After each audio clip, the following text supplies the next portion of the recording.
Hi guys, welcome to Sigma Maths.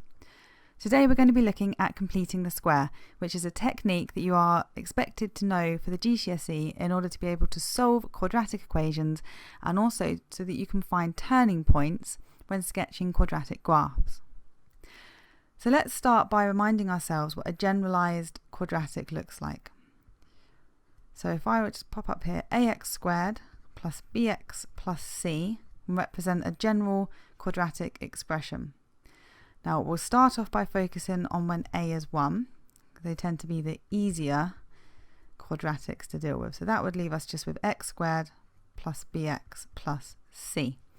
Now the idea of completing the square is that we rewrite this expression in the form x plus p all squared plus q. So we are formulating a square, which is just anything that is squared, and then I guess the completing part of it is sorting out the rest of the numbers so that what we have here is an expression that is equivalent to the expression that we started with. Now, to understand how we work out what p and q are, we're going to have a go at expanding what we're aiming for and comparing it back to the thing that we started with, and we're going to keep it very general to begin with, and then we'll do some numerical examples.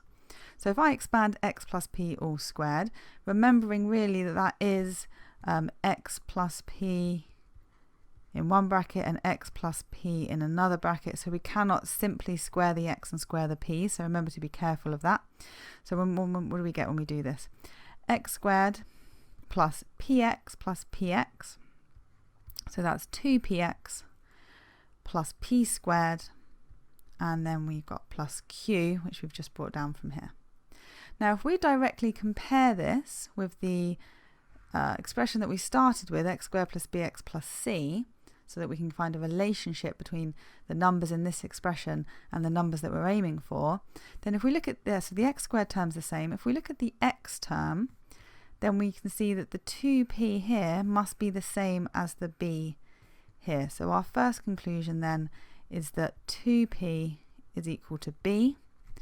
That then foretells us that p is b over 2. So what we've established there is that the number that goes here in the square that we are creating is half of the number in front of x, the coefficient of x.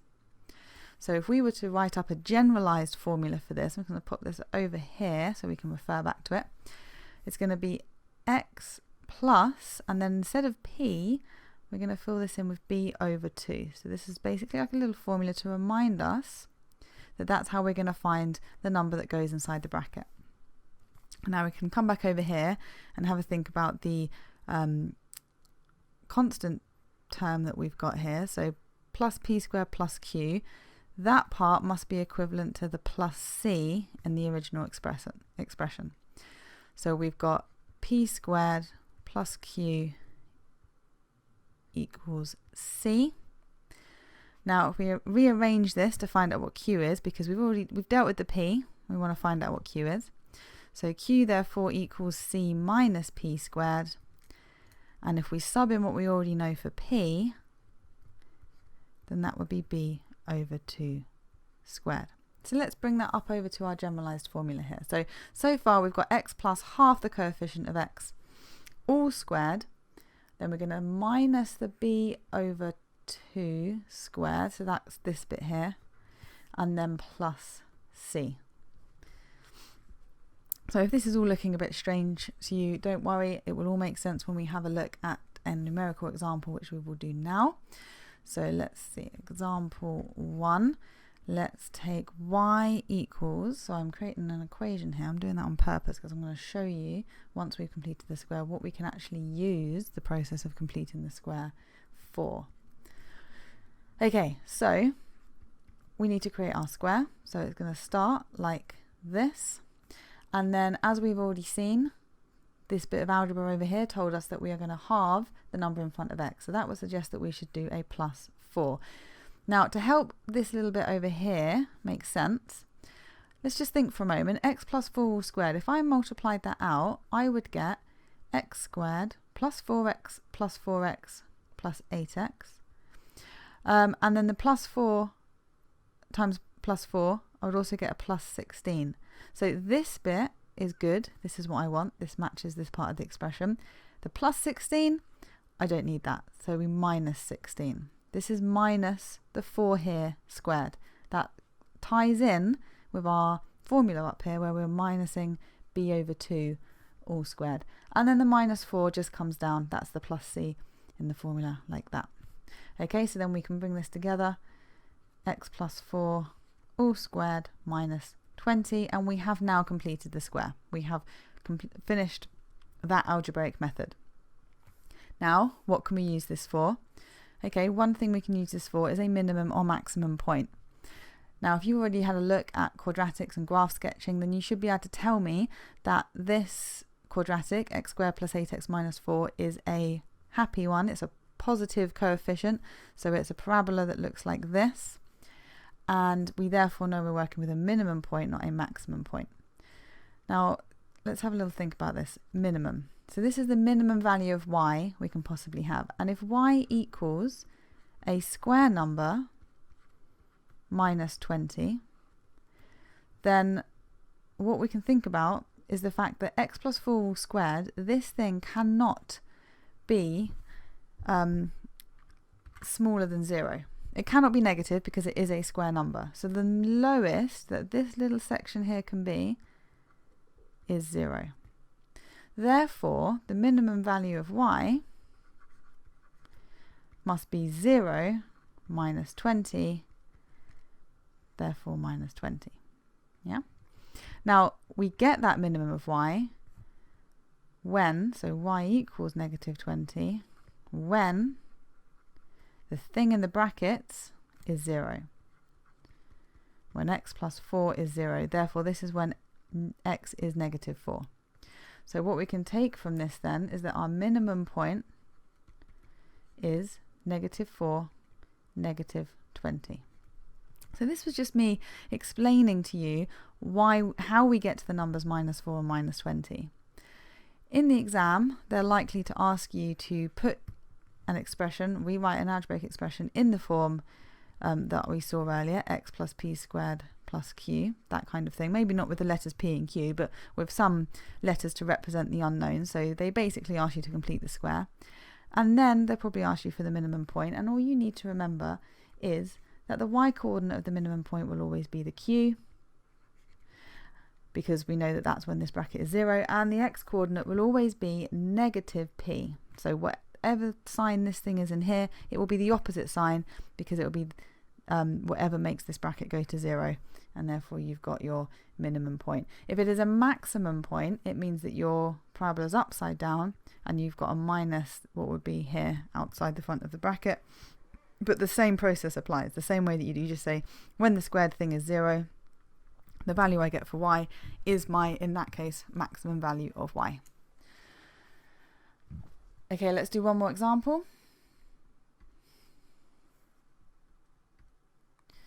So we could take the example of, so this is number 2, y equals x squared minus 12x plus 3. Okay, so let's jump straight into this. We halve the number here, minus 6 squared. If we expanded this bracket out, we would get an extra 36 we do not want, so we take away that 36 and bring the plus 3 down. Simplifying, Simplifying this slightly, we have the x minus 6 squared, and then minus 36 plus 3 is minus 33. So we could write down the minimum point, which would be 6 and minus 33. Remember, we take the opposite sign of what's here, and then we just take whatever y value we have there, minus 33. And then, but we could also do something else. So here's another way that we can use completing the square. We can use it to solve. So if we were asked to solve x squared minus 12x plus 3 equals 0, then we could complete the square. So we could write it in this form, which we've already done. And what writing it in this form does is it then allows us to undo everything that's happening to x like we would a normal linear equation and arrive at the solutions without having to factorize and without having to use the quadratic formula. So at this point I can Don't ever be tempted to re-expand these brackets, by the way. That's something I've seen some students do in the past and they get themselves very confused. We want to keep it in this form and use it in this form, seeing as we've made the effort to get it in this form in the first place. Right, so minus 33 needs to go to the other side. So we add 33 to both sides. Now we can square root both sides. So we're getting closer and closer to get an x on its own. What we do need to remember here though, and this ties in with the fact that it's quadratic and should really have, well, two solutions or one repeated solution, or possibly no solutions, but if it's going to have solutions, then, well, in this case, there are two. So whenever we square root, we need to remember a plus minus, and that's going to give us our two different solutions to this equation. So we will have plus or minus root 33, and then we can add 6 to the other side, making sure it's clear that the plus 6 is not under the square root. And we have our two solutions. So a perfectly valid method for solving quadratics, bearing in mind that factorisation only works when you can actually factorise the quadratic. The formula is always there to use, but completing the square is just as good, if not better in some ways, than using the formula. And also the formula comes entirely from completing the square, which you can see the proof for that in another video. Okay, so now we're just going to deal with the harder type of completing the square, which is where we keep the a in front of the x squared, and it brings in this extra step in the process. And this is where people can really make quite a few mistakes with their numbers, because you're having to work with fractions, you're having to remember all the normal process of completing the square alongside dealing with the extra factor in front of this a. So we're going to approach this using a couple of examples to show you how to deal with it. So we'll be on example 3 now. We've got 2x squared plus 5x plus 3. So we're just going to complete the square on this expression. We're not going to go ahead and solve for now, because we're just practicing this technique. So what you have to do when you have a number in front of the x squared here that isn't 1 is start by taking that number out. Now, if this was equal 0, you could just divide the whole thing by 2, but if you are just completing the square on an expression, then you most definitely cannot just divide through by 2, because then you lose that factor of 2. So I suggest you get into the habit of never just dividing through whilst you're completing the square. Once you finish completing the square, if you then want to halve everything, if you happen to be solving them, fine. But if you just get into the habit of always taking this number out, using some big brackets, and the reason I'm doing that is because I know I'm going to be using smaller brackets in a moment, and I want to make sure that you can easily tell the difference between them. Yeah, get into this habit of keeping that 2 outside whilst you're dealing with everything inside. Don't forget about it. So if we take 2 out first, then we're going to get x squared plus, in come the fractions, 5 over 2, and trust me, top heavy fractions are definitely better than writing decimals here, because you're going to need to do some squaring of fractions in a minute, and so much easier to square a top heavy fraction than it is to square a decimal. Now here I've stopped with my factorisation, I've closed my square bracket, and I've left the plus 3 just as a plus 3.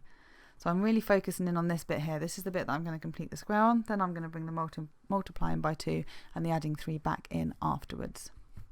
So pop the 2 back down again.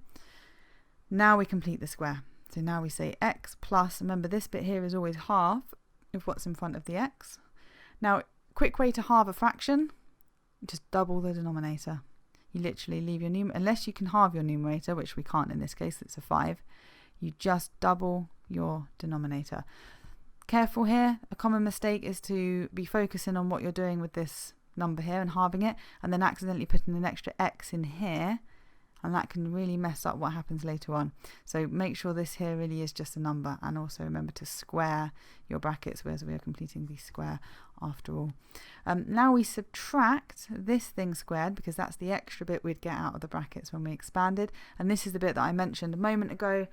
This is what, squaring 5 over 4 is very easy. It's 25 over 16. Squaring, what would that be? 1.25 in your head means basically squaring 125. So surely you can see there that working with fractions is much nicer. So that expression there is the same as what was inside my square bracket. So I'm going to remember now to close my square brackets and put my plus 3 on the outside. Now it's time to bring the 2 back into this. So 2 lots of x plus 5 over 4 all squared. Don't be tempted to take that 2 inside this bracket because the bracket is squared, the 2 is not squared, therefore it cannot get involved. And when we multiply by 2 on the minus 25 over 16, we notice straight away that the 2 cancels with the 16. So really it's just 25 over 8 plus 3. Now we're going to need to combine these two numbers here. So at this stage in the working, I like to then make these common denominators. So this needs to be over 8. Therefore this needs to change to 24. And then our final line is to combine those two fractions, which is easy to do now that I have written them as common denominators. Now, another common mistake. Students look at this, they go, right, 25 plus 24, 49 over 8, done. Careful, there is a minus here. This is negative 25 plus 24.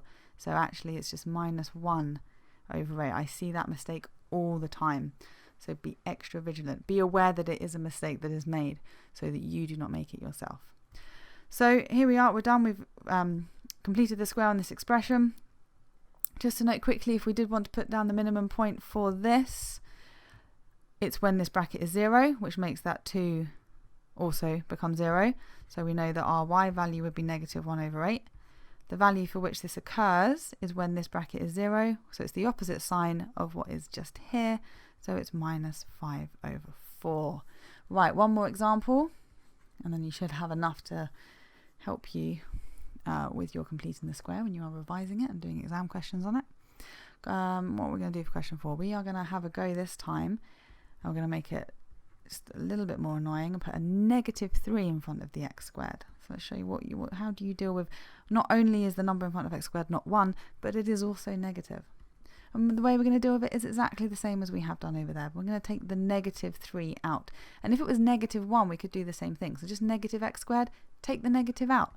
Just remember to keep it there. Keep it there outside of your bracket so that you don't forget that it is actually a thing. So plus 10x, well that's going to become minus because we've taken a negative out, and it will be just 10 over 3. There we go, and then the plus 1 on the end. Then minus 3, open bracket, now comes the actual completing the square part. X minus half of this fraction. We can actually halve the numerator, so we go ahead and do that. We could have doubled the denominator, get 6, but we'd only cancel 10 over 6 down to 5 over 3 anyway. We square it, we subtract this squared. Don't ever be put off, by the way, if it's a minus inside here, don't be tempted to add here. This will always be subtract this squared. And that's because if you square this, it gets rid of the negative anyway. So you're not going to get any kind of negative thing going, like, you know, 2 negatives make a positive, because the squaring makes this positive. So that there, always negative. So 25 minus 25 over 9. Close the square bracket, plus 1. You must remember to close this square bracket so that you remember to multiply this thing by the negative 3 that is here. So let's do that now. Bring the negative 3 in. X minus 5 over 3 all squared. Remember that bracket stays as it is, it's just that goes in front. Minus 25 over 9 times minus 3. That's going to be a plus. The 3 is going to cancel with the 9 to bring it down to 25 over 3 plus 1, which we want to combine, so we need the same denominator, so that's going to become a 3. And let's see what we've got. Minus 3, x minus 5 over 3 all squared, and then 25 over 3 plus 3 over 3, 28 over 3. This one would be an unhappy quadratic. It has a negative in front of the x squared up here, so we can actually have a maximum point to write down in this one. So maximum, again, this thing goes to 0. The highest this can go therefore is 28 over 3, because if this is anything other than 0, it becomes negative because of the minus 3 outside, so it takes away from the 28 over 3. So our maximum y value is 28 over 3. The value for x for which this occurs is again for when this is 0, so it's just the opposite sign of what's here, 5 over 3. And if you were solving with these ones, then it would just be a case of putting an equal 0 here. I mean, this one, you would subtract the 28 over 3, you divide by the minus 3, square root, and add the 5 over 3. So just follow your usual, undoing everything that happens to x in order to solve an equation. Okay, so thank you for watching. Please don't forget to hit the like button if you found the video helpful, and don't forget to subscribe if you'd like to see more. I'll see you in the next one. Bye.